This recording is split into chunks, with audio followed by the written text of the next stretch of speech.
চলমান টি-20 বিশ্বকাপে স্বাগতিক ভারত সেমিফাইনালে উঠতে পারবে না এমন ভবিষ্যৎবাণী করায় সমালোচনার মুখে পড়েছিলেন পাকিস্তানের সাবেক পেসার মোহাম্মদ আমির।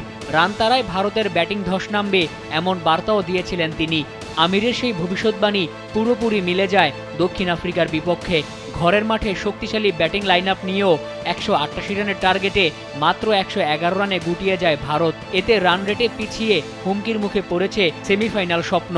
কারণ সুপার 8-এ ভারতকে লড়তে হবে এবারের বিশ্বকাপে অঘটন জন্ম দেয়া জিম্বাবুয়ে ও শক্তিশালী ওয়েস্ট ইন্ডিজের বিপক্ষে।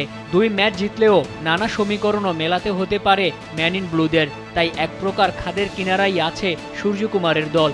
ভাঙা মনোবল জোড়া লাগিয়ে ভারত কি পারবে শিরোপা ধরে রাখার মিশনে টিকে থাকতে, নাকি আমিরের করা সেই ভবিষ্যৎবাণী সত্যি হয়ে যাবে?